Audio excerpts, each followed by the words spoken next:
Good morning, everyone. Welcome to the January 19th CalHFA Board of Directors meeting. Just a few housekeeping items before we start. All board meeting materials can be found on the board meeting section at calhfa.ca.gov. Today's meeting is being recorded and the video will be posted also on the board meeting section at calhfa.ca.gov. We will provide an opportunity for public comment during the meeting. We will use the raised hand feature, so if you have a comment for the board, please raise your hand and we will call on you at the appropriate time. And finally, we have determined that there is a microphone compatibility issue with Microsoft Teams and some Apple devices. So if you're joining today's meeting using a Mac laptop or desktop and you would like to address the board, you will need to join using your web browser as opposed to the Teams app on your device. To do this, log out and click the link to rejoin the meeting, then select Continue with Web Browser. And with that, I'd like to turn it over to our board chair, Mr. Jim Cervantes. Thank you, Courtney, and good morning, everyone. It's interesting, we were all praying for rain over the summer and we have it now in abundance. I think it just underscores the importance of what the governor's trying to do with providing housing or broader array of housing in California, and our work as a part of that effort to help provide and finance affordable housing. So with that, I hope you've all managed through the weather well, and look forward to kicking off our session here. And with that, Courtney, if you could conduct the roll call, we'll get underway. Absolutely. Ms. Avila Farias? Here. Ms. Cabildo? Here. Mr. Cervantes? Here. Ms. Gunn for Dr. Imbasiani? Here. Treasurer Ma? Here. Mr. Seeley for Director Velasquez? I am here. Secretary Castro Ramirez? Here. Mr. Prince? I am here. Mr. Russell? Present. Ms. Sotelo?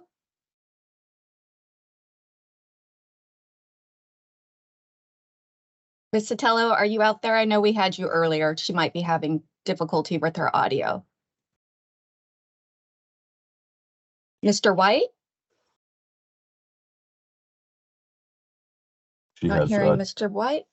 Delilah has her hand raised. I'll reach out to her. Okay. And Mr. Silber for Mr. Acefa?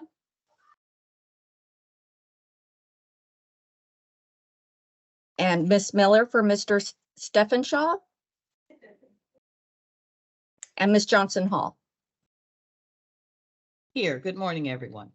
I'm seeing hands raised for both Ms. Sotelo and Mr. Silber. They are both here. They're just having trouble with their audio. Chair Cervantes, we do have a quorum. Thank you. And I see Member Williams' hands raised also. The next item on the agenda is the approval of the minutes from our last meeting, November 19th, and these were provided in the board package. May I have a motion to approve the minutes, please? So moved. Director Russell. Thank you, Member Russell. Second by Treasurer Ma. Thank you, Treasurer Ma. Are there any changes or to the minutes that anyone has, or any objections? Not hearing any. And by our practice, the minutes are approved by consensus in as much as there were no objections. So I'd like to sort of start off just a couple of comments. First of all, we have a new member on the board, Member Williams, who we spoke at our last session from a conference in Washington, D.C. And he is back with us now virtually and in person with the representing. It's good to have a voice from the Central Valley, and I'm really thrilled that you're with us now. We'll have a meeting in person in March, so we'll all get a chance to sort of like really meet for the first time directly. But I do want to note that it's really great to have a new member on the board, and especially someone who is coming from the Central Valley. So with that, that's another good news. I think I'd also want to note, this is on a more somber tone. So for some reason yes. it was not opening on the webinar, so you saw what I did, right? Sorry. Courtney, I guess we got some other feedback in the line. Okay. I wanted to note the passing of an individual who had served on our board for a period, Tim Schaefer, who was deputy treasurer in the state treasurer's office. I knew Tim in his prior work before he joined state government. He was a financial advisor in the municipal bond world. I worked with him on a number of transactions. And I, like many, many others in that industry, had just a tremendous amount of respect for Tim. And he brought a lot to all his efforts. And I interacted with him occasionally during his work at the STO. And, he was always a wise voice, very thoughtful, and a real loss to, I think, all of us in his community and his family. So I just wanted to note that because there are individuals who make a difference in all our lives and in the work that we all do and share in on this board and working on behalf of the people of California. Tim was one of those people, and it was really sad to see his passing, especially so soon after his retirement. So with that, I'd like to pass the baton here to Executive Director and for her comments, and then we'll get the report, the balance of the meeting underway. Chair Cervantes, I would first just like to interject that I failed to recognize Director Williams in the roll call, and he is in fact here, and that Director White has since joined us as well. Terrific. Thank you so much. Well, thank you, Chair Cervantes. I would also like to echo all of your statements about Mr. Schaefer. He was a wonderful person in addition to all of the great work that he did, and he will truly be missed. So now moving on to business matters. It has been a busy and eventful start to 2023. So I would like to start by welcoming you all back again and wishing you a happy new year. And finally, sharing a bit about what's going on at CalHFA. As you most likely already know, Governor Newsom presented his 23-24 budget proposal. And this one has a little bit of a different flavor in that the state is having to tighten its belt in certain areas. You'll hear more details in item 6, our special programs update, from Director of Business Development and Stakeholder Relations, Ellen Martin. But I will just set the stage very quickly. Some of the specialized homeownership related programs that are funded through the state budget are seeing a proposed reduction of funding. However, none of it affects CalHFA's core business, which does not use general fund dollars. Here's what is proposed. The 2022 Budget Act included $500 million, a one-time general fund to CalHFA for the Dream for All Shared Appreciation Budget.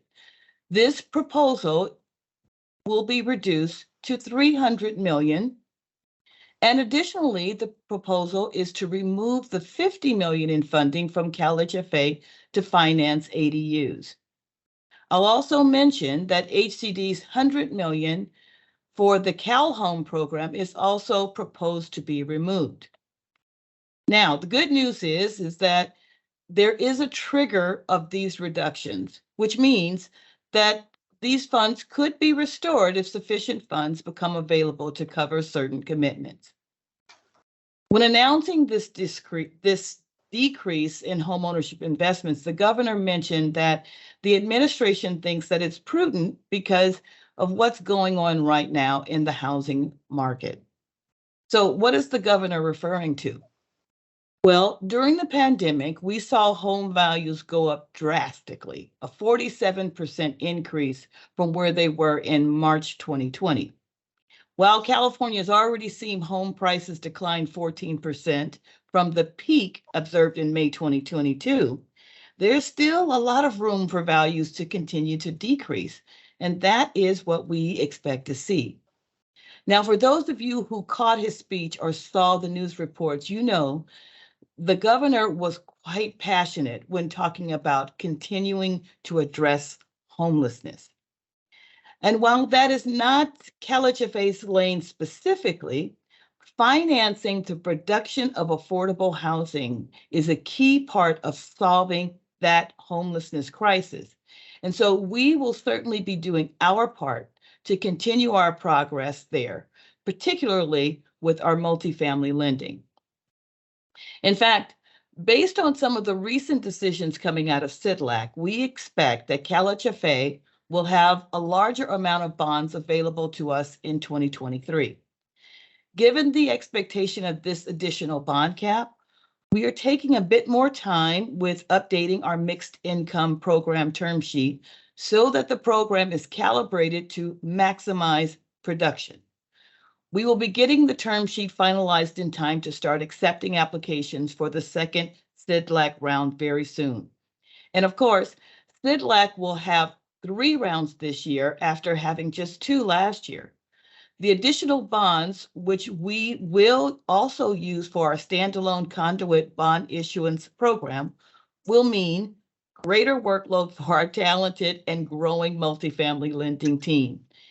And in that regard, I'm excited to share that the team now includes our new Deputy Director of Multifamily Programs, Shantae Spears, who joined CalHFA this month.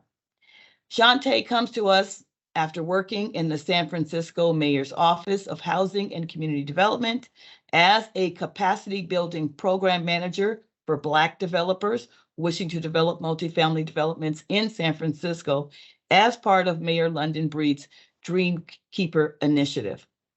She also previously worked in the City of San Jose's Housing Department as a housing policy and planning administrator, and before that, Bank of America as a portfolio manager in their community development bank. So we're excited, we're thrilled to have her diverse range of experience to the team. And finally, you may remember that last year around this time, we were completing the work of updating CalHFA's mission and vision. And as a reminder, CalHFA's mission is investing in diverse communities with financing programs that help more Californians have a place to call home. The idea behind that was to better capture who we are. And now, as we begin 2023, we're taking that same idea into our strategic plan. And what I wanted to share today is that I have asked our amazing team to do a bit of a refresh on their approach to their planning. Specifically, I asked them to shift from focusing solely on what CalHFA does to looking at who CalHFA wants to be. We are already a housing financing agency that others across the country often look to as a leader.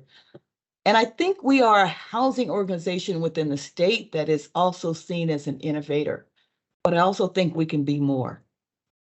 So we will undertake this with the planning process, and I'm asking the team to strategize in ways that we will continue to fill this very important role and to reach even higher as a leader, as an innovator.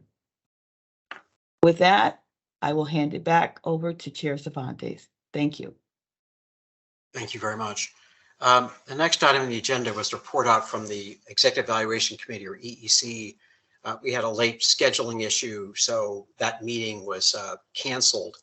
And then we'll have it at another date when we can sort things out.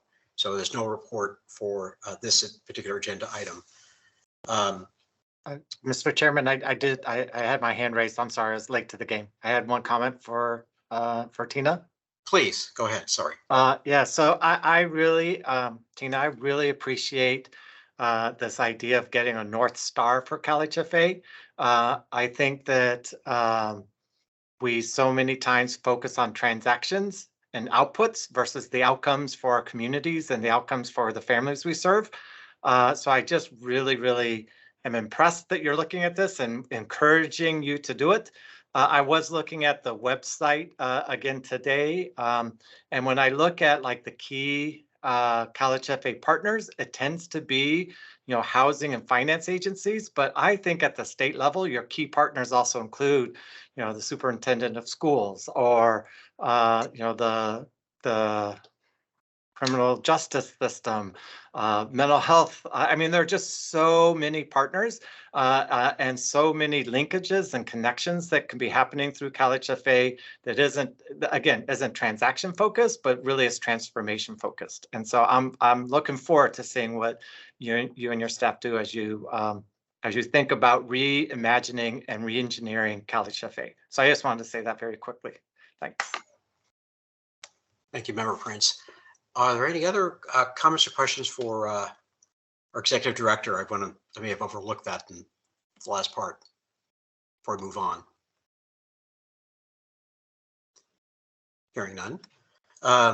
We have action item 5, which is a final loan commitment, which will lead to a resolution for the Alvis Lane Apartments project. And I'd like to have Kate Ferguson, our Director of Multifamily, to take us through the loan commitment, make a presentation, and respond to any questions.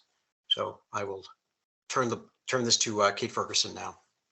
Thank you, Chair Cervantes, and good morning to members of the board. Could I have the next slide, please?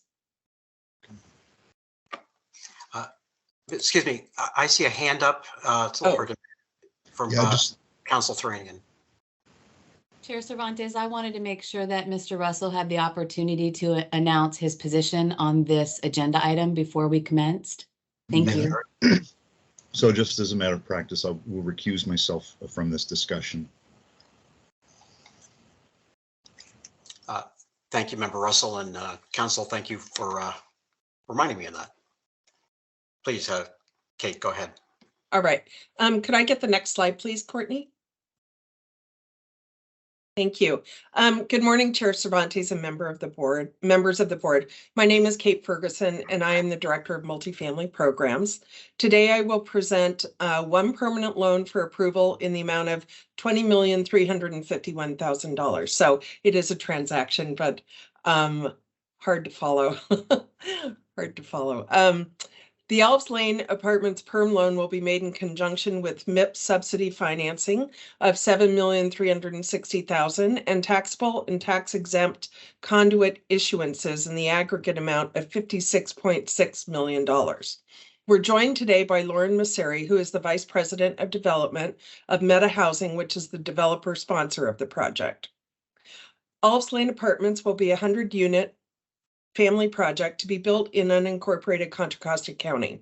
The project affordability ranges will be from 30 to 70% AMI. Total project costs average $650,000 a unit, and JP Morgan Chase will be the construction lender.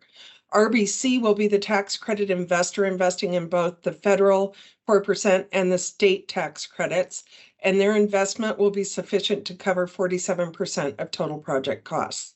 Located in a low resource area, the rents at Alvis Lane will average 17% to 67% below competitive market rents, with an overall average below market rents of 29%, which is really wonderful for this market.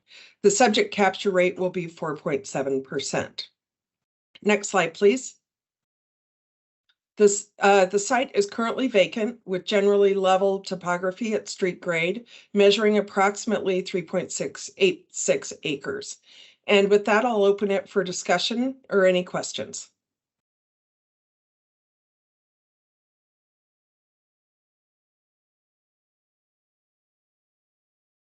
You're muted. My apologies, I muted myself. It might be helpful to have the developer make some comments on the project, and then we can have board members ask questions or make comments. Lauren, are you there?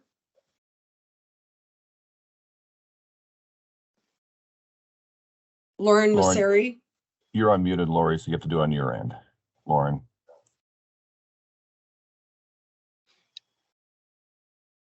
Is your hand raised? I see your hand is raised, Lauren. No, that's Maria's hands raised. Lauren.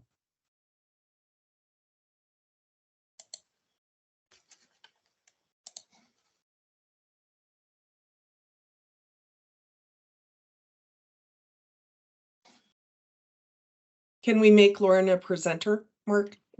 Good morning, everyone. There you are. Apologies. Apologies for the technical difficulties. Thank you for the opportunity to address the CalHFA Board of Directors.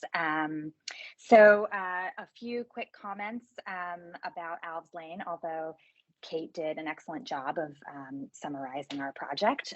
We are very happy to be working once again within the community of Bay Point, California, and providing 100 units of affordable housing for individuals and families earning between 30 and 70% AMI. And we are, of course, once again, very excited to be partnering on this important project with CalHFA in the three sort of buckets as bond issuer, as subordinate financing through the mixed income program, and as well as a permanent loan with CalHFA. I'm happy to answer any questions that the board may have. All right, thank you very much. And with that, I'd like to open the floor for board members if they've got questions or comments on this project of the financing arrangements. I think I see one hand. A little hard to manage this, but I think Maria Camilo had her hand up first. Yeah, so this is Maria Cabildo, and I had a chance to review this last night, and I thought it was a really great project. I'm just curious. I noticed that the site is adjacent to a freeway, and I'm just curious, like, what measures the developer takes to mitigate any environmental impacts of being close to a source of emissions. Thank you for the question. So as part of the entitlements process, the project went through extensive CEQA, and we're undergoing NEPA review as well. So all of the environmental mitigation efforts are considered as part of our conditions of approval as administered by Contra Costa County. Okay, I'm just curious, like from a design perspective, like what does that actually look like? Is it I guess, are there any design features that mitigate that? So the building itself is designed so that it's focused with a central courtyard area, so that the access points are closest to the freeway itself, and the more residential uses are further back towards the northern portion of the site, and that all of the community spaces are actually sort of internal within that sort of U-shape configuration of the design. So the uses in the residential portion of the site they're not right up against the property line as it abuts to the freeway. That makes sense. It's hard to visualize without the building. No, I get it. I understand. Thank you so much. And I do I do think this is a good project. I'm glad that we are looking at it this morning. Great. Thank you. Great. Thank you, Member Cabildo. I see another hand. Member Farias has her hand raised. Yeah, I want to thank the developer and staff for working on this project. As you all know, this is really in my backyard, 15 minutes from my hometown, and this is a great project. I was really excited to look at the performa and what was being proposed in the financing side, and this is services and who they were targeting. I know you all aren't familiar with the area, but it is actually located not only to the freeway, but to BART. It's very accessible. It's a main hub. Bay Point desperately needs affordable housing. The whole county does, our whole state. But this community in particular is greatly going to benefit from this housing opportunity. And it also will infuse economic development into their downtown. There's a lot of benefits to this project, and I was really happy to see this development going in. It meets all of the environmental quality of life checkpoints for me. So I'm really excited to see this project move forward. So thank you for everyone that worked on this. Right. Great, thank you. Thank you, Member Farias. Other questions or comments from members of the board? Yes, so I have a comment, if I may. Please. I just wanted to, again, commend the developer on this project. and based on the feedback from our resident expert director who lives near here, this is an excellent opportunity for the region. I want to just mention to Kate, I noticed some very equitable dispersion in terms of our income cohorts in terms of units. And you know, it's almost it's great to see almost 50% at that higher end, our workforce, middle income folks, but it matches kind of that lower end almost. So I you know, commend. It's hard to put that together. So this looks as perfect as it could get, and you know, I'm happy to. I like to see this type of dispersion, and you know, perhaps at the end of the year, we can look at all of our projects using MIP financing and just see what income cohorts we're touching. I think that'll be a great metric to track. I think you all are tracking that anyway, but we are, great yes. dispersion. Yeah, great dispersion. Great, thank you so much. It is something that we are keenly focused on, making sure that we have a broad spectrum. Our MIP program requires a minimum of 40% spread between the lowest and the highest AMI levels. And it really, this project is an example of how the project economics really makes so much sense when you're doing a true mix. So thank you for that comment. Yeah. All right, thank you, Member White. Are there other board member questions or comments? Don't see other hands raised. I've got a couple then, if there are no others from the board. And I'd like to first of all echo the comments that both Member Farias and Member White raised in terms of the project itself. I have some sense of this area and this community. It's good to see the range of affordable housing provided here, to echo Member White's comments. What I'd like to understand a bit is looking at the schedule on cost changes, and which is, I think, very helpful, but it notes, for example, that construction costs went up 3.4%. Frankly, I might have thought they would have gone up more. I get that. But the cost for like developer overhead and profit went up meaningfully. And in particular, the legal reserves and other costs, contingency went up pretty dramatically.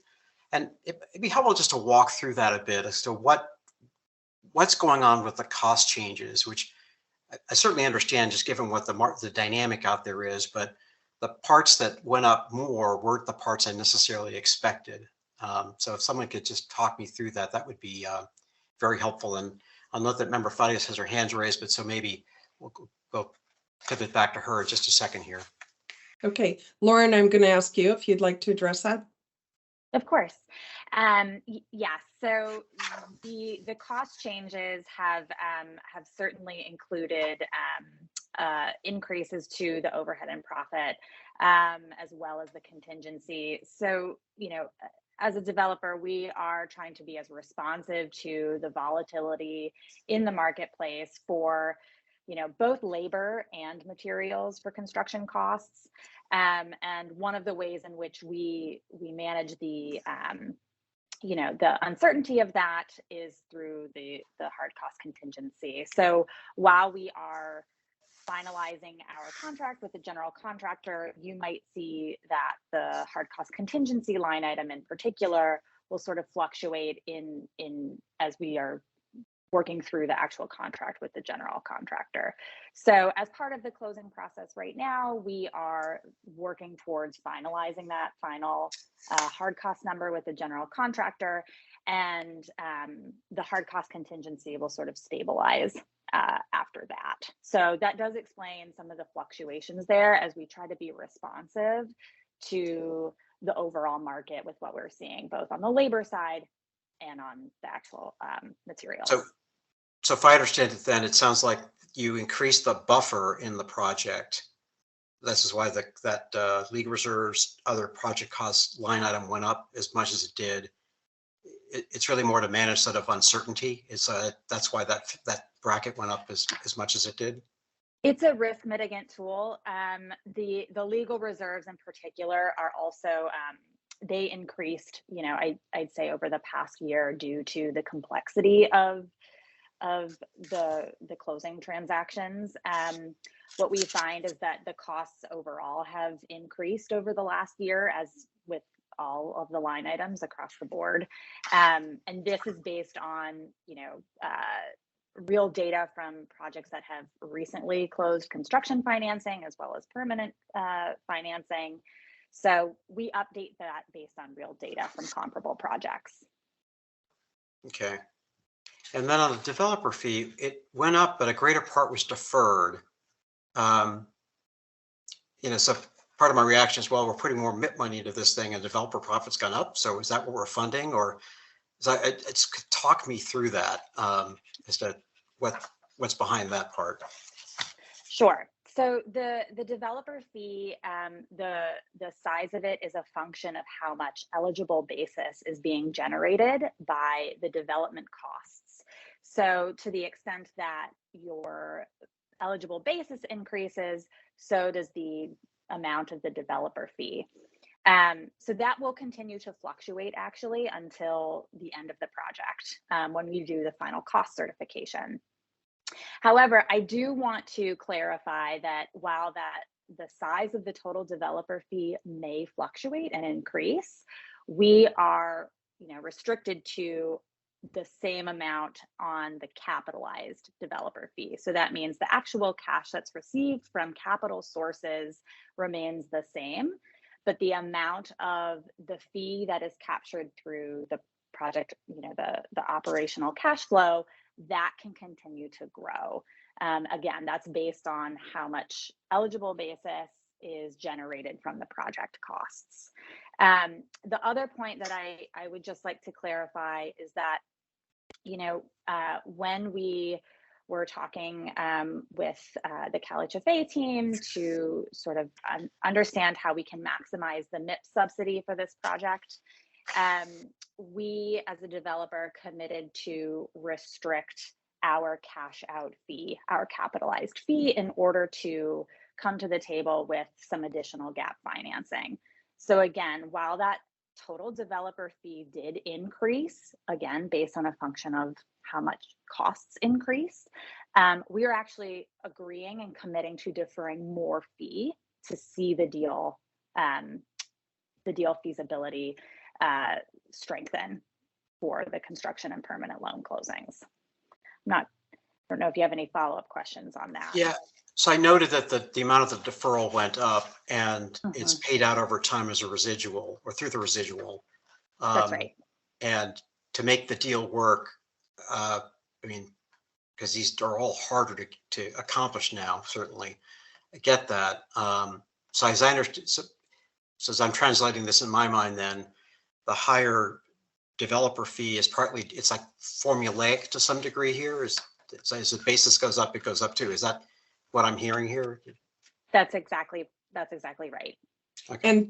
And I would add, and I think that we see this fairly consistently, maximizing the developer fee, the gross developer fee as the basis goes up, also serves to bring in additional equity. What they're trying to do is maximize the equity, the tax credits they can qualify for with that basis. So that's why at the staff level, we're very attuned to making sure that the cash portion out does not go up. And on this deal in particular, it was a requirement that as they increase that to increase basis to get more tax credits and outside equity into the deal, which is good for all of us to bring in private capital into the state and into the deal, we required that the developer not take additional cash out of the deal. So that, I think that, just to be clear, we see that fairly often, and we're very in tune with maintaining that discipline so that we are not using very precious subsidy funds to fund cash out developer fee. Right. Yeah, that is appreciated. And then with respect to that, so that I do appreciate in the transaction overview part of the write-up, the couple of scenarios provided for how do we extract the MIP money we put into this. And there's a couple of scenarios provided there. So it sounds like if we're operating when we get to the point where there's sort of a takeout or restructure, similar market assumptions as now, we can get out most of the MIP money. I guess if rates were better in that future date, maybe we get all of it out. But maybe just talk me through this a bit. And this is really a Kate Ferguson question. Yes, sir. Like because we want to get the MIP money back, Yes. especially as we put more into this. So like, just walk me through this. So for all of our MIP deals, we have our MIP loans are must pay. They're not soft dollar loans. They're must pay loans. And the loans mature at the same time coterminous with the permanent loan. And so we generally have been showing the board, we show the board a worst case scenario and a likely case scenario. And in this case, the likely case scenario is that there will be some, and I don't have the number right in front of me in terms of what the amount is, but we will have some tail on the MIP. That will become an obligation of the partnership to repay in order to recapitalize and refinance the property. So ultimately that has been our strategy, and that's the analysis that's why we measure that tail. And then we work with the developer, and it's written into the loan documents that that's must pay. So in the event that the MIP loan were not repaid, we would still have our lien on the property and all of the rights and remedies that go along with that. It's because we're in second position. Okay, that's helpful. It's good to know we still have a kind of I appreciate the framing of that. It's good to know we still have a claim on this. 100%. Yeah, that's important. Yeah. Okay, very helpful. I do see a hand up from Member Prince. Member Farias had her hand up earlier, though. I didn't have a question, Chair Cervantes. I was just trying to undo it. So I'm okay. Thank you. I want to make sure that you do have a chance to make the motion, since this is in your community. Chair, I just want to say, I think you raising the question around developer fee is a really important topic, and I totally appreciate Lauren and Kate's response. But I think we do need to look at the cash flow distribution that happens. When I look at like project-based voucher developments, what I see is developers asking for even more vouchers to cover the distribution of their deferred developer fee. There are limitations on developer fee in other programs. And so I do think we should be asking the question about that. We are starting to ask that question here in Santa Clara County with the city, the county, and the housing authority, as we look at how do we underwrite and how do we leverage funds and really extend our limited resources to the most units without hurting and harming our really important developers. So I just want to say, I think it's an important topic you raised, and one I think we should continue to explore. I do think Kate and Lauren gave some great information, but there's a little bit more nuance and a little bit more investigation that we can do.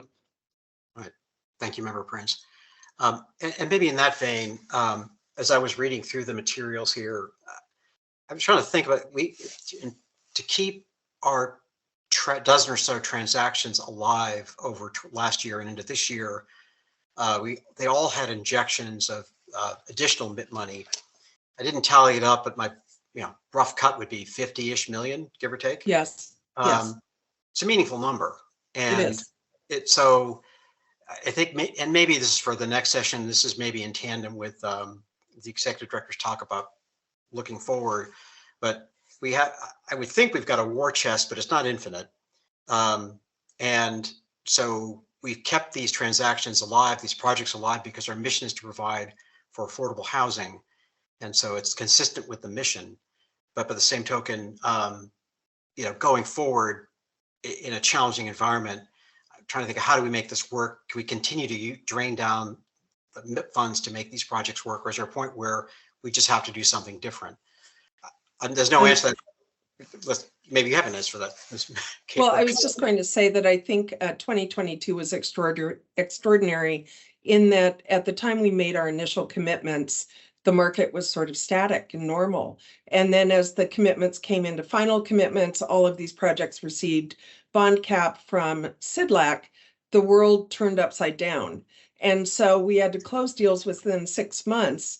But I want to be really clear that the additional MIP that we did and the budget analysis, and this isn't just Lauren on this deal, but on every deal that we provided additional MIP funding, we did our regular analysis, our cash flow analysis, our repayment analysis, and to Mr. Prince's, Member Prince's comments, we had a lot of negotiation around the cash flow split, which is largely a negotiation with investors.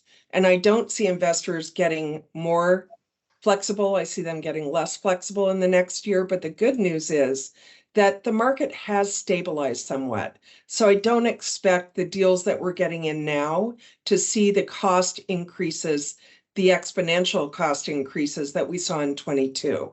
I think that was a point in time. I think we will be accommodating increased costs as we go through the year before the deals are even submitted. So I don't think that we will need to borrow forward in our MIP pool of money again. Certainly we will structure the program so we don't have to do that. Okay, that's very helpful. Thank you. And I know that we had this interest rate tsunami in 22. So yes, yes, a challenging year all around. And, Are there any? I'm sorry, Chair. I will just say that what I told the staff as we were looking at these deals was very specifically extraordinary times calls for an extraordinary commitment. And ultimately, our goal was to get these deals over the finish line. But I would agree that approach is absolutely not sustainable for us. We actually couldn't do it again, even if we wanted to. We're just, while we are, our financial position is really quite strong, we're not built to do that extraordinary bailout or to absorb an extraordinary bailout situation. And so that is precisely why we are taking our time, looking at the MIP term sheet, looking at the process, and all things included there too, so that that's one of the benefits of what happened is now we can plan accordingly and really tailor our program so that if there is an extraordinary situation or market crash or increase, we're ready. And so, and as Kate mentioned, we're not anticipating that, but if it does come again, we will be ready. I just wanted to have that out there for the record because I know that is a concern of various board members. I also recognize that there are various developers out there who may be listening in. And so I just wanted to just emphasize that was an extraordinary time. But we absolutely felt that getting those deals across the finish line, and this was one of them, was the target that we needed to reach, and we did that. Thank you. Understood. Thank you, Executive Director Johnson Hall. Unless there are any other comments or questions of the board, I think I'd like to entertain a motion to approve Resolution 23-01 for the Alvis Lane Apartments project. Member Farias? Yes, I move that we approve item number 5, the Alvis Lane Apartments resolution number, oh gee, my glasses here, help me out here. 23-01. Thank you, 23-01. Thank you. I'll second the motion, Delilah Sotelo. Thank you very much. We have a motion made and seconded. Any discussion on the motion, or else? Let's see, hands up. I will ask Courtney to call the roll, please. Okay. Ms. Avila Farias? Yes. Ms. Cabildo? Yes. Chair Cervantes? Yes. Ms. Gunn? Yes. Treasurer Ma? Yes. Mr. Seeley? Yes. Secretary Castro Ramirez? Aye. Mr. Prince? Yes. Ms. Sotelo? Aye. Mr. White? Yes. And Mr. Williams? Yes. Chair Cervantes, resolution 23-01 is approved. thank you all, and look forward to the groundbreaking on this project. This is one I can actually drive to, so thank you. We will now move to item number 6 on the agenda, update on single-family programs. Ellen Martin will be presenting, and some interesting updates here. We look forward to hearing, Ellen, what's your report? All right. Well, good morning, and thank you so much, Chair Cervantes and members of the board. Ellen Martin, Director of Business Development and Stakeholder Relations, and I'm here today with updates on 2 single-family programs, our ADU financing program and the California Dream for All program. So as Tina mentioned, both of these programs were implicated in the governor's January 10 budget. So in addition to a status and implementation update, I'll also lay out how we plan to proceed given the proposed budget trigger cuts to each of these programs.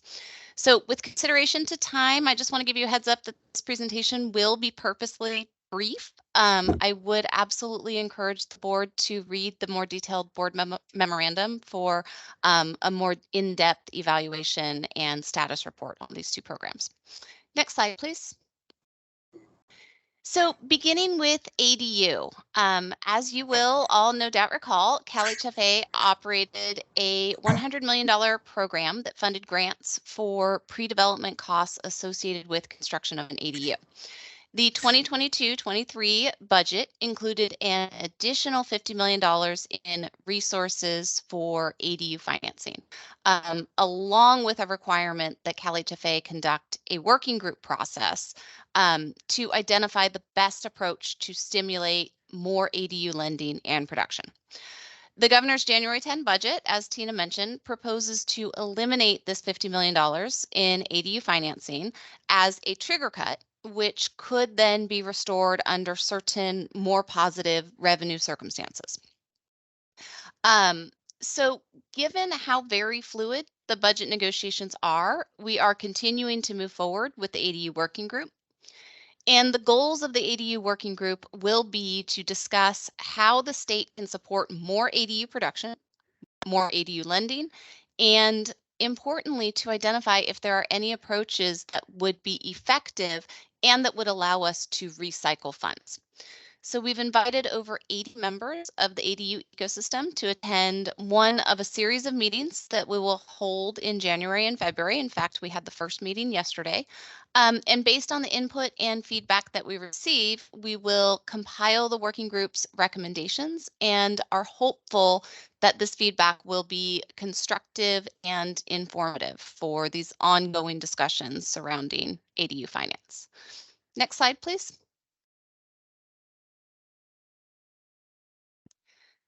So turning now to the Dream for All program.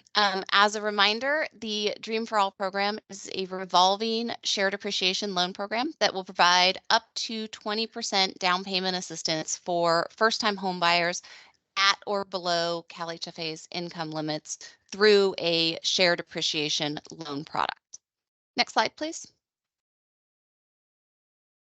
So as we've discussed in prior board updates, we have been working assertively to go live with this program and have completed a number of key implementation tasks over the last months. Those include establishing the key program terms, developing the legal and program documents, conducting stakeholder outreach, determining and defining our approach to homebuyer education, a lot of coordination with the GSEs and our master servicer. And then, of course, we've developed a detailed and robust consumer marketing and outreach strategy that we are ready to deploy. Next slide, please. So remaining implementation efforts that will allow us to go live include the items listed on the slide. Those large items include completing the system programming and infrastructure, ensuring that we have systems in place to accommodate differentiated pricing on CalHFA first mortgages with the DFA loan. That's a really important element. Finalizing our homebuyer education and certification process, also really critical. And then, of course, developing our lender outreach and training materials, updating our website content, preparing our program bulletins, and all the other collateral material that's needed for the program to go live. So just as a reminder, when we do go live, that does not necessarily mean that a home buyer will be able to make a loan reservation on that day.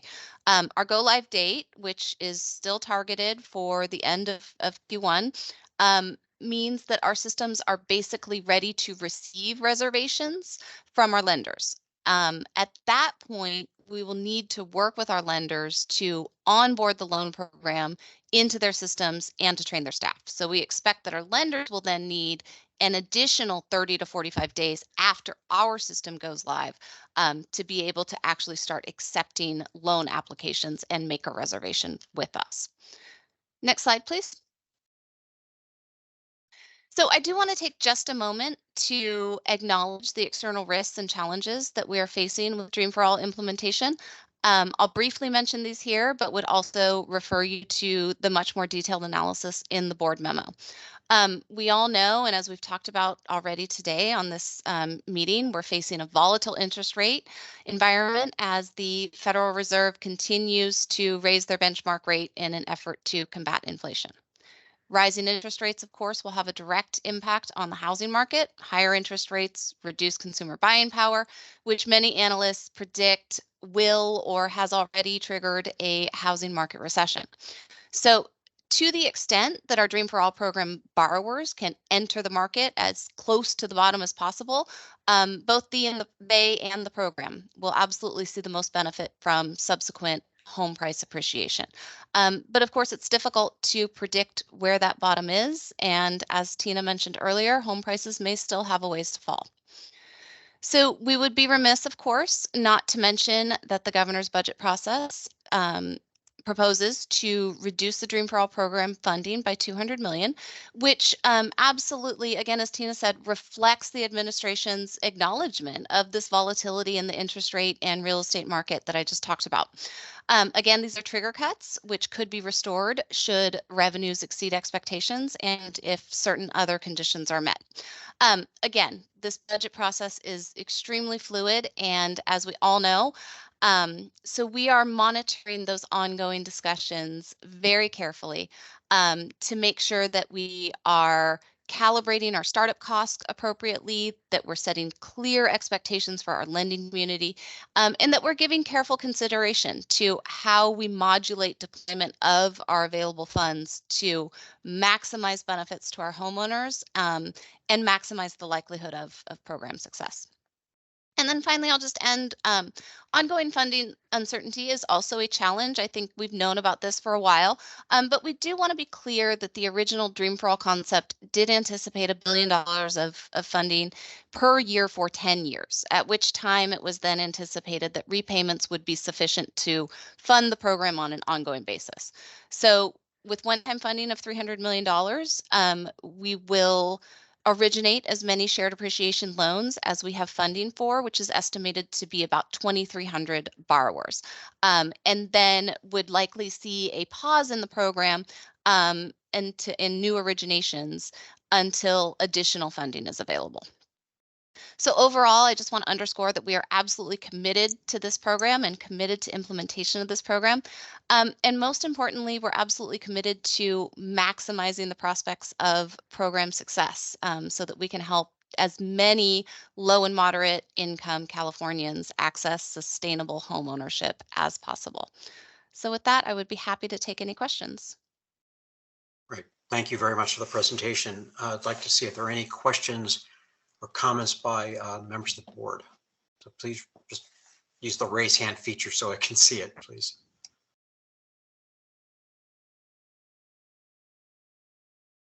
Don't see raised hands. I do. Member Sotelo, please go ahead. Hi, sorry, I'm a little slow on the uptake with the raised hands. I commend the staff for really going forward on the programs. I think that it's very important that we continue to focus our energy on making sure that we can create programs like this that really make a difference in the communities that we serve. So thank you for your continued commitment on this. I just want some level of clarity on the ADU program. I just wanted to check. I know you are, creating the working group and continuing to develop the policy and develop the program. Given the reduction in the state budget and however that plays out, do you think that we would be in a position to ramp up the program and to get it going? Or is there another time period that we're going to have to, wait on and the program will lapse once the dollar amount has been designated to the overall program? Thank you for that question. So the current funding available to the ADU program has been exhausted. So absent approval of additional funding, there won't be any additional ADU financing program that we as CalHFA can offer.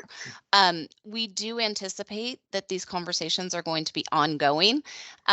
So we think it's really important to get the input from our stakeholders so that we can help to inform these ongoing discussions, within the ADU ecosystem, as well as the legislature as they consider these items. Okay. So to the extent that we will continue to focus time and energy on it, should there be an allocation of resources to the program, we would be able to start up again. Yes, that is accurate. Thank you. Okay, thank you. Thank you, Member Sotelo. I see Secretary Castro Ramirez has her hand raised. Please. Thank you so much, Chairman. And just want to acknowledge also the leadership of Executive Director Johnson Hall and her entire team. I wanted to just provide some additional context in terms of the governor's budget, and then also just some remarks with regard to the ADU program and the Dream for All initiative. First, let me just ask Tina if maybe as a follow-up, if it hasn't already been done, if we can get a copy of the governor's budget to the board. I think it's always helpful to read through the executive summary. It outlines the governor's values and priorities. And as was mentioned by Executive Director Johnson Hall, this is a very different budget from the last 2 to 3 years. It's a very different fiscal budgetary environment that we're in. And so the governor in the budget recognizes that revenues for the coming fiscal year will be significantly lower than the past 2 to 3 years. But even amidst this shortfall, the governor's budget, the proposed 23-24 budget, is structured to allow for continued investments in people and in our ability as an administration to tackle the state's most pressing issues, from climate to education to health, and of course, to housing and homelessness. We're very committed to expanding affordable, climate smart homes and moving with a sense of urgency as we continue to address homelessness in a more comprehensive way, and of course, in partnership with our local partners and federal government. And we're also very focused on accountability, both holding local jurisdictions accountable for meeting their housing goals, but also ensuring that we're building accountability in terms of the funds that are being made available to communities. The governor's budget also maintains a level of financial support for housing programs to enable us to continue producing more units that are affordable, but also that enables us to do our best to preserve housing that is affordable. This is a key priority for our state, and it's an issue that across the country states are also grappling with. The budget also maintains, as I mentioned previously, a commitment to a comprehensive approach to addressing homelessness, both a focus on prevention, but also connections to permanent housing. I want to acknowledge that Tina serves on the California Interagency Council on Homelessness. And so in her remarks, she mentioned the connection between housing and homelessness. And so that Interagency Council, which is led by Secretary Galley and myself, is very focused on holding state entities that have funding responsibility for addressing homelessness accountable for how we're co-investing and how we're delivering programs. So again, both housing and homelessness, very much critical components of the governor's budget. But as mentioned by Ellen, there are reductions in the budget that will be impacting the ADU program and also the Dream for All. Want to commend, of course, the CalHFA staff. Very proud of the work that they have done on this program to date. If you all, I think, will recall that in the early phases of the program, it took some time to ramp up. It took some time to bring lenders on board, bringing them to the table. New program took some time to get reservations moving forward. But with the involvement of the board, with the staff being very open and flexible to iterating this program, the ADU program took off, right? And so, again, just wanted to acknowledge that there's great capacity at CalHFA, and in the budget, as mentioned by Ellen, the budget does not propose to fund $50 million for ADU from general funds, but there is trigger language, which means that if there is sufficient general fund in the future, these funds will be restored. So we'll continue to keep everyone abreast of how that continues. In the meantime, CalHFA has been working very closely with HCD, bringing CalHFA's loan product knowledge to the HCD land use knowledge, providing technical assistance to jurisdictions, and continuing to encourage the development of ADUs. And then within the Dream for All, as mentioned by Executive Director Johnson Hall, there is a proposed $200 million reversion within the program. And as she noted, there's also very clear intent and language. Page 75 of the budget says, quote, "This proposal will not impact the administration's commitment or timeline for implementing the program." So CalHFA, thank you for continuing the momentum. Thank you for staying focused. I do think it's important for us to continue to be thoughtful about the flags and the risk, as Ellen mentioned. But I'm also very encouraged by the knowledge and the capacity and the evidence that CalHFA has developed, including with their recent program, like the Forgivable Equity Builder program. So we'll continue to stay committed, right, to providing housing across a continuum. But I thought it would be helpful for the entire board to get some background and context in terms of the governor's budget. Thank you. Thank you, Chairman. Right. Thank you, Secretary Gaston-Ramirez. This is very helpful context. Are there any other questions or comments from members of the board?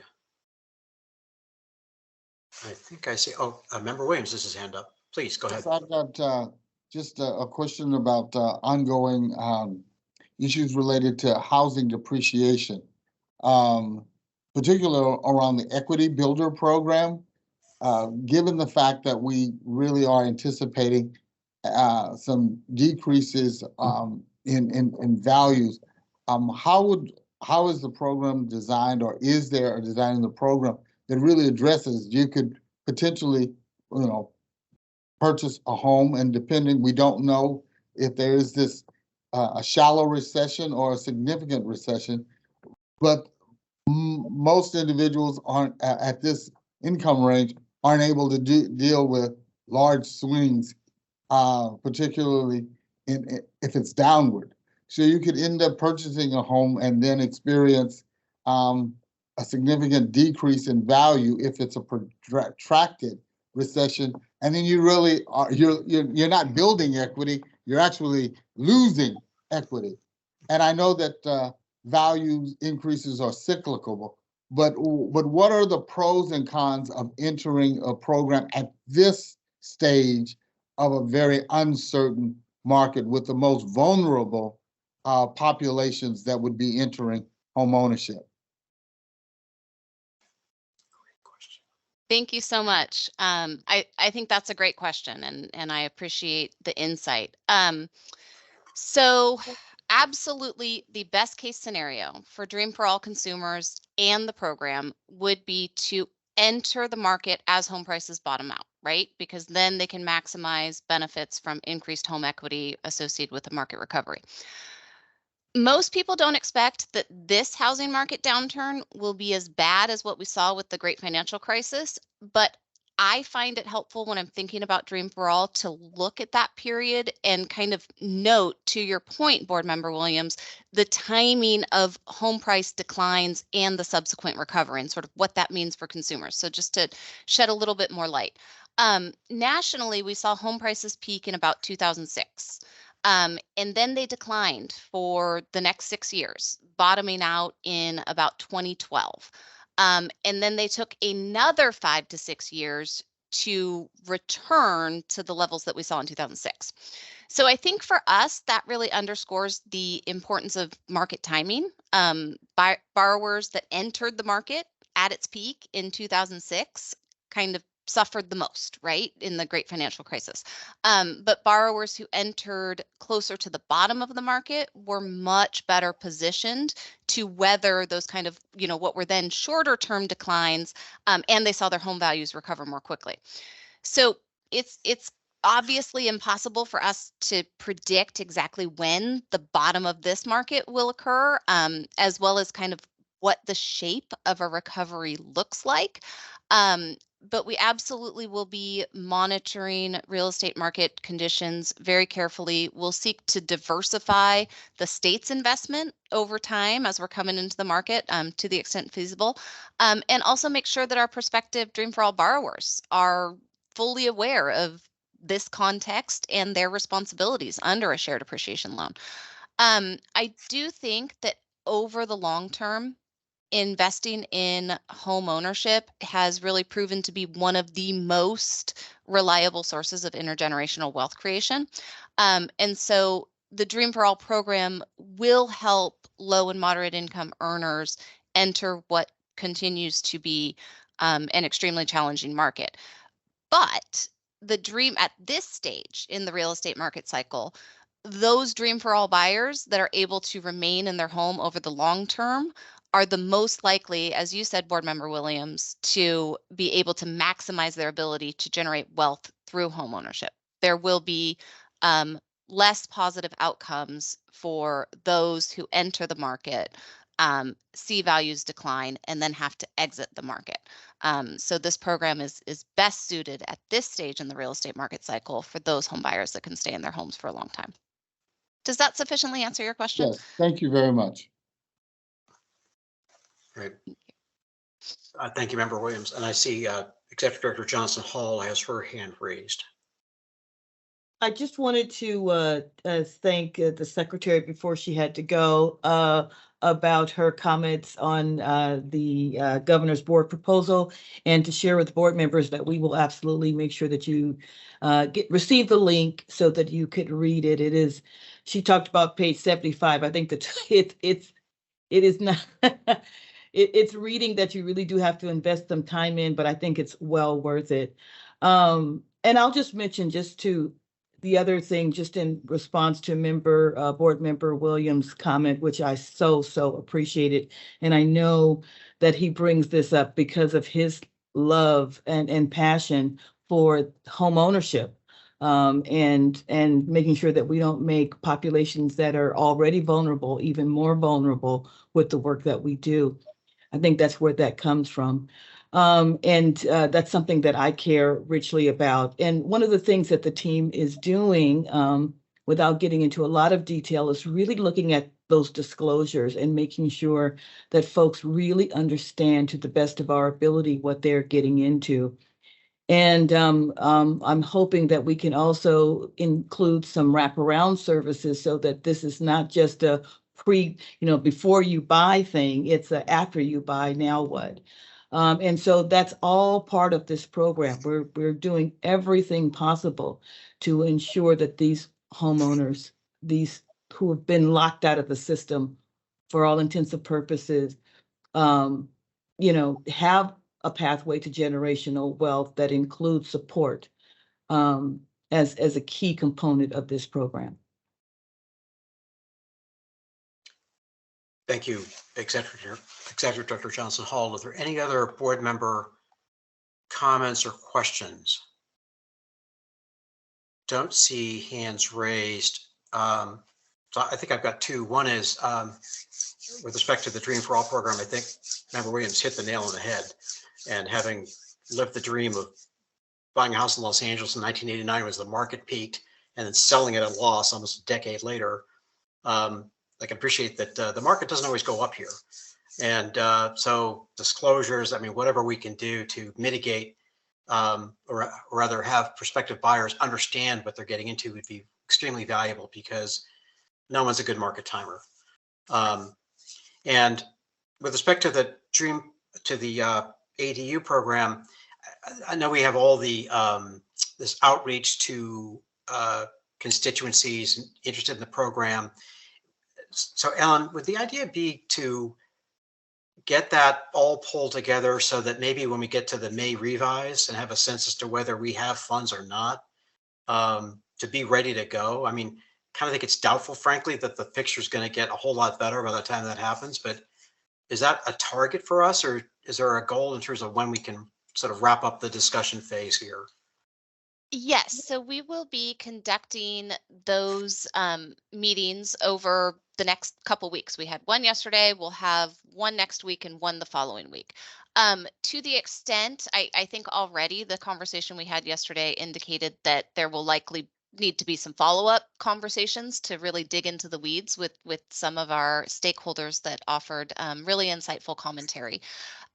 We will then also be following up with a survey to make sure, because this is such a large, I struggle to call it a working group in a way because it's such a large group of people and there are so many voices at the table with regard to ADU financing, and we want to make sure that we hear all those voices. So we will follow up with a survey instrument that will help us to get an idea of where those measures of consensus are, and then we will be working to, kind of consolidate those responses, work with our partners in the administration and the legislature to, contribute to the discussion about where ADU financing could make the most difference. And if the funding is available, absolutely be ready to strike at that time. Great. Thank you very much. I don't see any hands raised. So with that, Ellen, thank you very much for your presentation. And I'd also like to thank Secretary Councilor Ramirez again for her overview on the budget, and look forward to trying to digest it when it's forwarded to from staff. So thank you all. And with that, we're going to move on to item number 7, presentation of the Bagley-Keene Open Meeting Act by our council, agency council training. And I do want to note that I think this is really appropriate to start the year with this, and this may be something we should do at the beginning of every year, as the ground rules are important, as I've learned, and we certainly want to be conscious of making sure that we do right by the statute with respect to open meetings. So with that, Council, if you could take the floor, it's yours. Thank you, Chair Cervantes. Can everyone hear me okay? Yes, we can. Yes, okay, great, thank you. I've noticed that the lighting has changed in my office, and I might appear to some of you as a disembodied voice. I'm sorry about that. I have tried to adjust it. I'm here today to discuss the Bagley-Keene Open Meeting Act with you in recognition of a few things.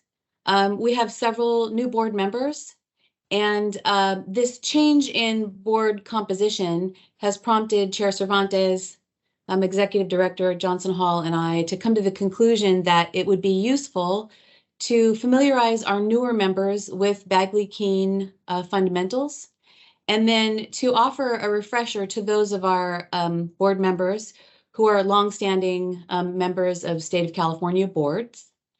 In addition, although the actual law that codifies Bagley-Keene may not have changed much in the recent past, case law may change interpretations of the law itself. So I know that many of you, for example, are familiar with the Brown Act and have great expertise. Many of you are familiar with Bagley-Keene and have great expertise. And those two bodies of law do track, but they are not exactly the same. So hopefully we can get to a place today where we're all aware of potential Bagley-Keene Open Meeting Act violations and have discussions about those and then not commit them. So can I ask that we go to the first slide, please? Thank you. So what is the Bagley-Keene Open Meeting Act? It's basically a recognition that you as a board of directors and we as CalHFA staff are conducting the people's business. And the legislature has put great weight and emphasis on our actions being done in an open and transparent way, in large part so that members of the public can observe what we're doing, can participate in the process, and be part of the consensus building. I would be a bad lawyer if I didn't offer you a little disclaimer. The application of Bagley-Keene can be very fact and circumstance driven. So if you look at the law itself, I would consider it to be fairly straightforward, but the application of it sometimes is riddled with peril. So please take advantage of your legal team here at CalHFA or any other counsel that you are comfortable speaking with. If you feel as though there is something that would be appropriate to speak about in a public meeting, or you're concerned that it would not be, we are completely available to you and happy to talk through any concerns or questions that you may have. I can also say, for example, I think I saw Mr. Seeley sitting in for Director Vasquez. 2 attorneys can read the law, read the applicable case law, and still come to reasonably difficult conclusions about how to apply that law. So again, we're here to help, and we want to be sure that you're all comfortable that when we're conducting these meetings, we're doing everything in adherence to the law. For anybody who's a legal wonk, the Bagley-Keene Open Meeting Act can be found at Government Code sections 11120 all the way through 11132. And as CalHFA is a public instrumentality and political subdivision of the state, we must comply with Bagley-Keene. I'll stop for a moment just to see if I've already confused you or bored you. If not, let's move on to the next slide, please. So as you all have probably observed, we do publish the agendas for all CalHFA board meetings and subcommittee meetings 10 days in advance of the actual meeting as required by law. Generally speaking, the board must conduct its meetings and make its decisions in public. And we must allow people to attend and participate meaningfully in our board meetings. Next slide, please. So as I referenced briefly before, CalHFA's board meetings are squarely within the purview of the Bagley-Keene Open Meeting Act. And it does also cover our 2 existing subcommittees, which are the Audit Committee and the Executive Evaluation Committee. Those meetings all must be conducted publicly. Next slide, please. So here's where it starts to get interesting and complicated. When we ask ourselves what constitutes a meeting, this definition, I think, is fairly straightforward. Anytime a majority of the members of the board congregate and they deliberate upon any item that is within the subject matter jurisdiction of the board, so real estate finance related to CalHFA. If, for example, the entire board wanted to come to my house and discuss our favorite guacamole recipes, and then have a guacamole party, I would be in support of that because I love guacamole and I'm kind of hungry right now. But guacamole recipes are not within the subject matter jurisdiction of the board. So we can all get together and there is no violation there. In addition, if one board member wanted to meet with a staff member of CalHFA to discuss board member concerns or any other topic that's within the jurisdiction of the board, that's perfectly fine. If, for example, and this is I think a contextual example that will help. Let's say, for example, Chairperson Cervantes and Board Member Avila Farias are aware of a down payment assistance product that has recently become available in Contra Costa County, and they see that it may have statewide application. They can certainly contact Director Johnson Hall and say, hey, we want to talk this through with you. This might be something that CalHFA should turn its attention to. That's permissible. However, anytime a quorum of board members gathers and discusses current or anticipated CalHFA business, we must notice a public meeting. Does that make sense to everyone? Great, thank you. Okay, next slide, please.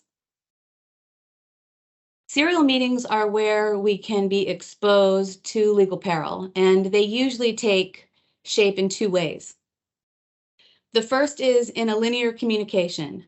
So board member A speaks to board member B about a topic that's within the purview of the board and CalHFA. Board member B then goes on to speak to board member C. Board member C discusses with board member D, and then you have an illegal linear communication, because eventually you're going to have the board of directors garnering consensus and speaking in mass on a topic that's within the purview of the board outside of the ears and sight of the public.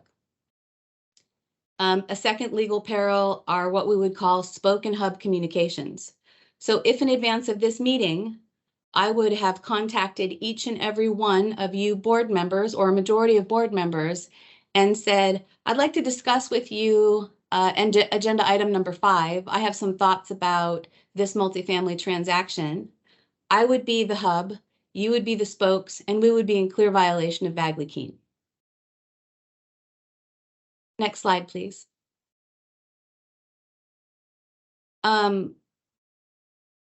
As I said before, we do have subcommittees, and these subcommittees, which are both 3-member committees, must conduct their meetings in view of the public. So that would be Executive Evaluation Committee and Audit Committee. Next slide, please.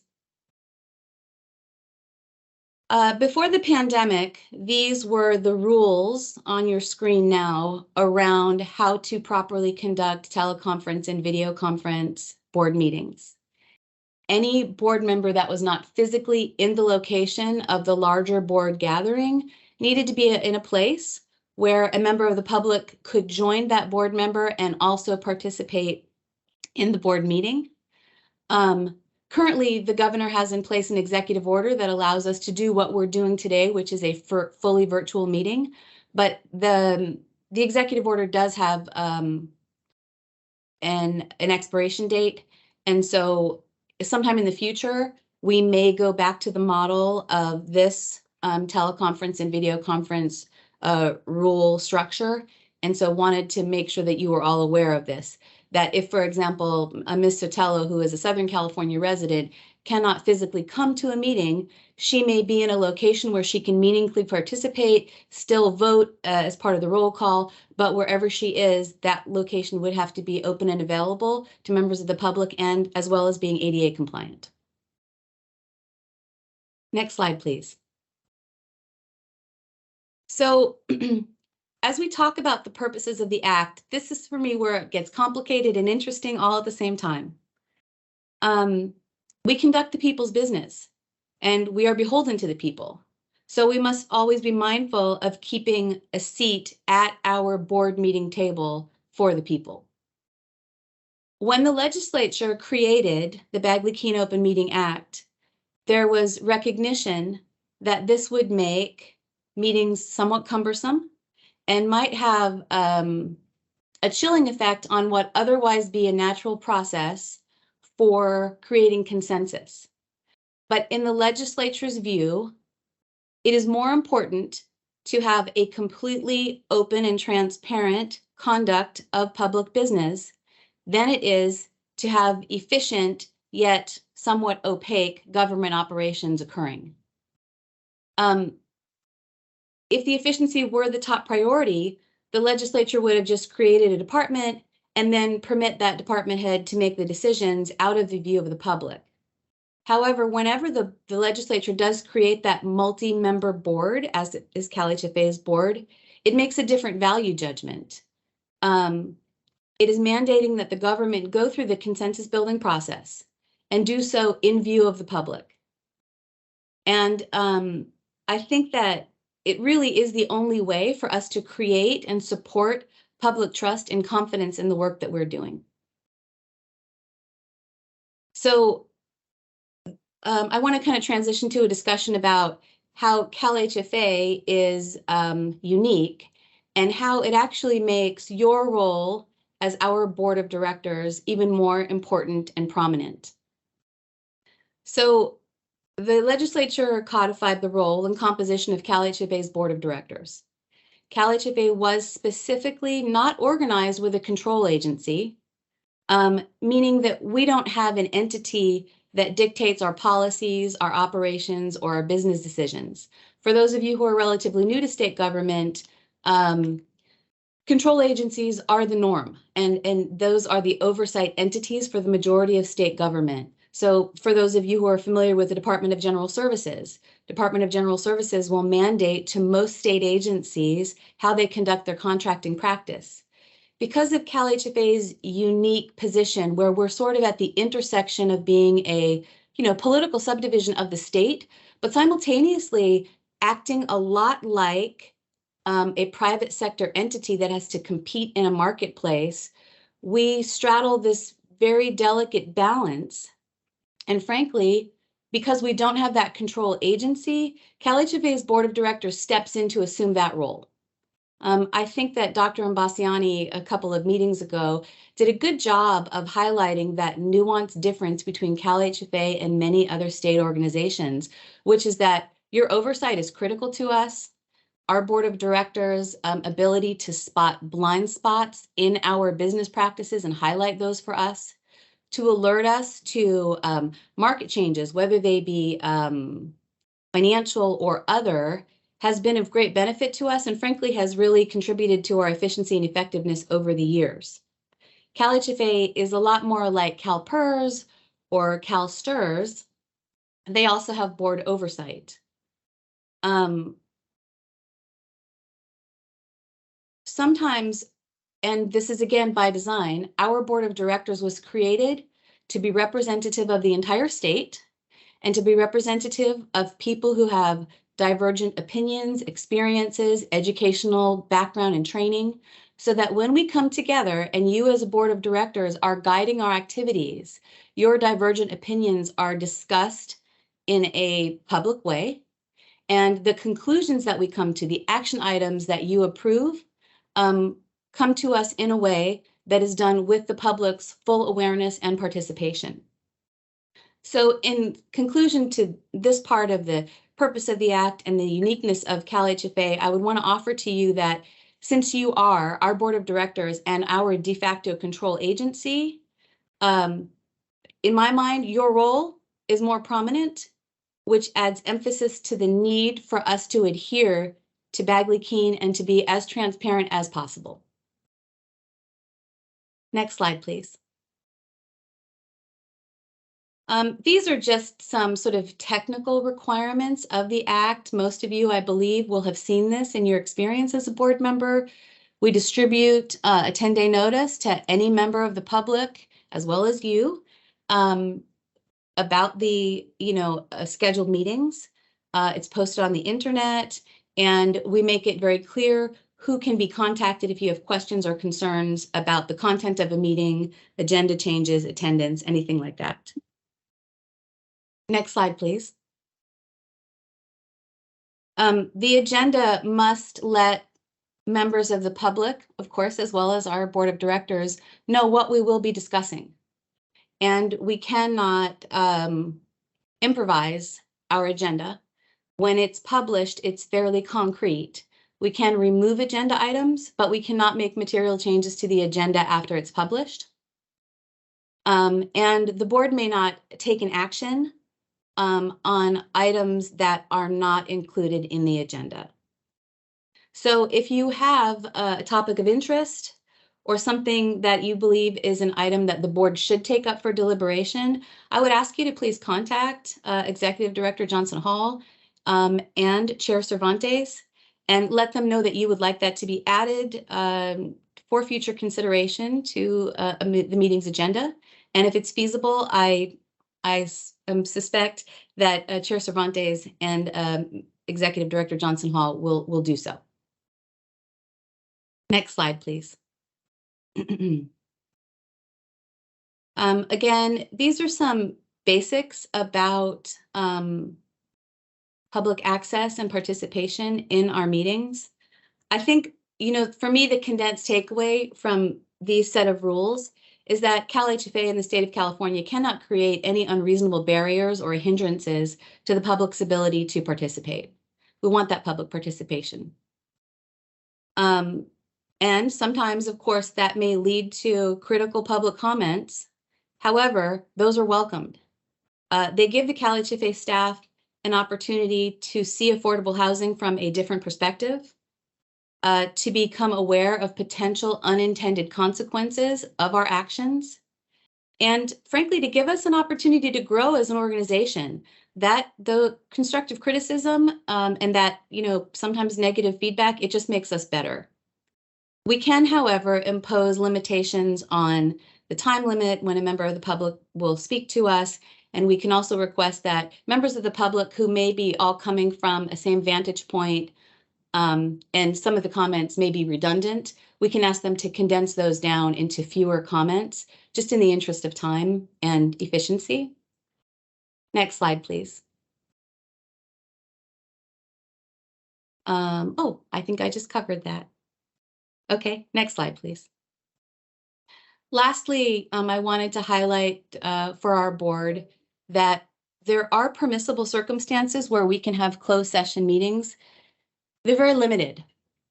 In the Bagley-Keene Open Meeting Act itself, they are numerous, but many of those closed session exemptions are specific to a particular agency, department, or board. For us, I just listed 4 that I think come up most commonly. These are the personnel exception, pending litigation exception, real property, and security. The personnel exception is where the performance of a public employee is discussed. And the reason that we do that is because we want to protect the privacy of the employee. No one would want derogatory comments about his or her performance to be discussed in a public way, and we don't want to embarrass anybody, but we also don't want to chill the board's candor in giving that constructive feedback to any public employee. So those closed sessions under the personnel exception will include performance, meeting goals, deficiencies in performance. The one thing that we don't discuss in closed session is the salary. The compensation for a public employee, that must be done in a public meeting. I understand that different board members may have had different experiences in this, but I'm just sharing with you the current state of the law right now. Pending litigation exception, I believe that we recently did have a pending litigation discussion where I was able to freely discuss with the board the anticipated litigation. This information will usually come from your general counsel or a member of your legal team. And of course, we're not going to discuss legal exposure or strategy in a public meeting. We don't negotiate any real property transactions in a public meeting. That would completely remove any negotiating advantages or strategy that we would have had. And then lastly, we don't discuss security situations in public meetings. One example of this is our information security officer, our IT team, may make presentations to our audit committee about security findings in our IT system or security vulnerabilities. We've not publicly discussed that because it would tell other folks who may have ill intent toward the agency how to reverse engineer our IT system and how to take advantage of any vulnerabilities that we have. So these are basically the 4 closed session instances that I anticipate we would call meetings for. We do still agendize that, and at the conclusion of the closed session, the board chair will likely give a high-level description of what occurred in that closed session while excluding any sensitive information. Next slide, please. So this is my final slide on Bagley-Keene for you today. In the event that we do violate Bagley-Keene and and a member of the public or anybody calls our attention to it, it can invalidate any decisions or actions that the board made that were in violation of Bagley-Keene. We may have to restart the entire process. For those of you who are thinking, oh no, what if we had an inadvertent Bagley-Keene violation on a multifamily transaction that we approved? There is some peril there, but there also are some exemptions about detrimental reliance and contracting. Promises that we've made to other organizations contractually would not necessarily fell the multifamily transaction, but that is always a risk. We can be sued. And if there's a proven intent to deceive the public, it will be charged as a misdemeanor. And then finally, I believe I should have listed this on the slide and neglected to do so. Violations of Bagley-Keene damage our reputation, and that reputational risk is real. We want the members of the public to know that we are good stewards of public resources, and Bagley-Keene violations will damage a reputation that we have frankly worked very hard on over the years to make sure that we have credibility, continuity, and consistency in how our operation is functioning. I believe that's my last slide. I'm happy to take any questions, and if board members have specific questions, please feel free to contact me, and I'm happy to confer with you at your convenience. Thank you so much for your time and attention today. Thank you very much. Are there any questions by members of the board? I'll look for hands raised on the feature here. I don't see any. I've got a page of notes here. This is very, very helpful, and I appreciate it. I guess in as much as this is sort of an important topic just in general, I'll ask Courtney, I don't know if there's any hands raised from any member of the public who might be attending. If any member of the public would like to make a comment right now about this presentation, please indicate so by raising your hand. And Chair Cervantes, I'm not seeing any hands raised at this time. Great. Well, again, Claire, thank you. That was very clear and very helpful. And like I said, I've got a good page of notes on this and keep them close to my heart. So with that, we've got item number 8 on the agenda, information reports. There was a series of reports in the packet. I'd like to see if any board members have questions for staff on these items, or if our executive director has any points that she'd like to highlight with respect to the materials that were in the packet. I'm looking for hands. Thank you. I apologize. Please, I don't see any hands from board members raised, so Secretary Director Johnson Hall, I don't know if there's anything you'd like to add here on these items. I wanted to ask Deputy Director Don Kavir to speak briefly about the single family loan report and if there were any highlights there that he wanted to make mention of. Sure. Good morning, members of the board. I think as far as highlights, I had nothing top of mind other than I'm happy to report out that if you look on, I believe it's page, let's see where it is, page 66 of your package. It reflects the annual securitization activity for CalHFA, and I'm just happy to report that in general, we're definitely on pace to meet our business planning target for the fiscal year. And we've also done some good production during the calendar year.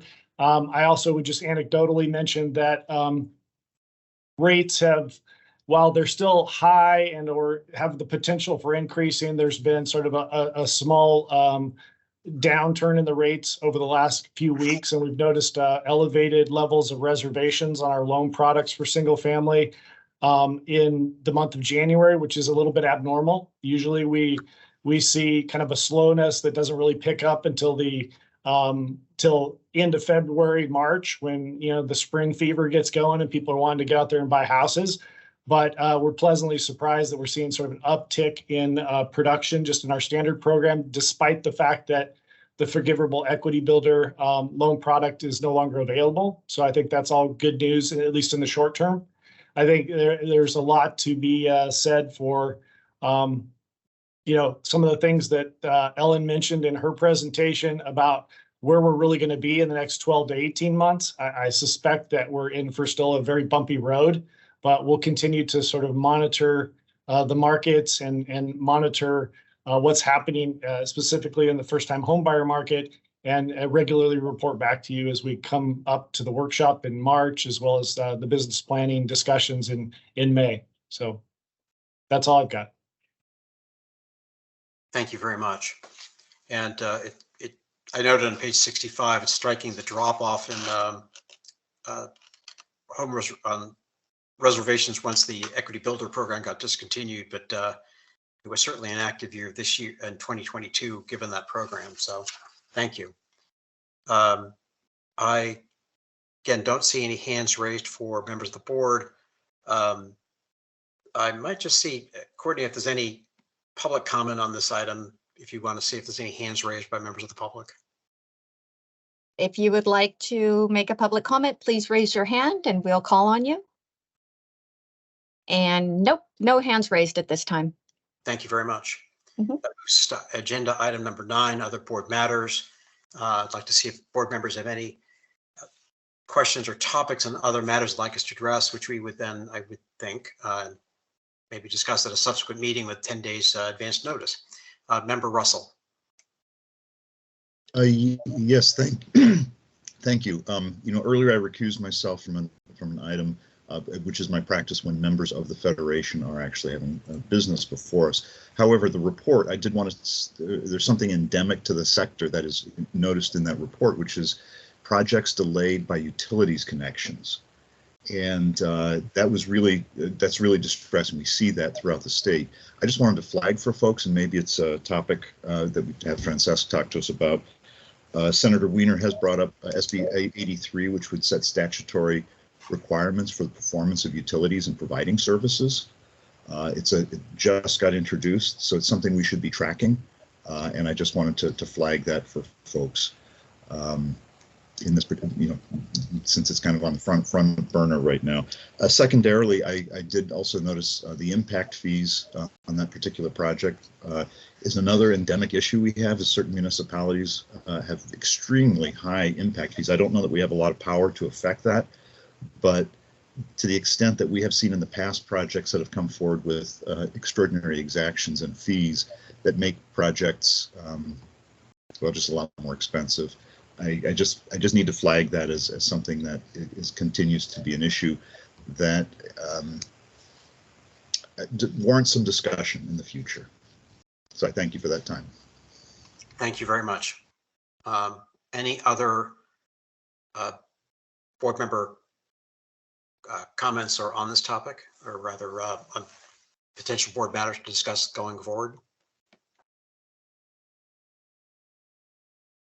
I don't see any hands raised, which moves us to item number 10, which is public comment.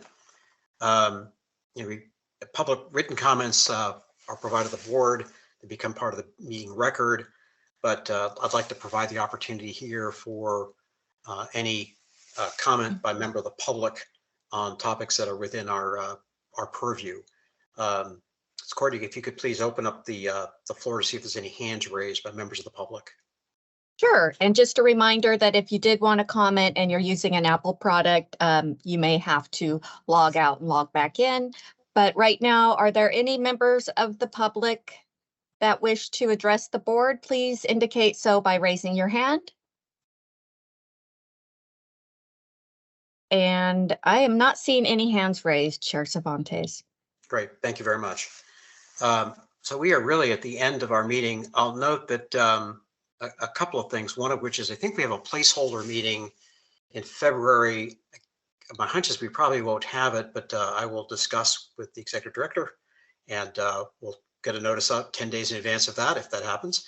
But the key thing is that we have a in-person workshop on March 7th. I've been in touch with staff. They're working on a program. I think it's going to be really interesting, and given the challenging year we've had in the broader market and the one we'd likely face in the year ahead and maybe going forward, I think it'll be timely for us to sort of get together in person and talk through some of these items. And of course, I'm looking forward to seeing you all in person. I think the last meeting of that nature I had was back in April, and we have new board members as well. And so I think it'll be a good chance for us all to sort of connect a bit. So with that, I'd like to move to adjournment if there are no objections. I don't see any objections. No hands raised in that score. So the meeting is now adjourned. Thank you so much for your time and involvement in the service of the people of California. Look forward to seeing you all again soon. Take care. Thank you, everyone. Bye-bye.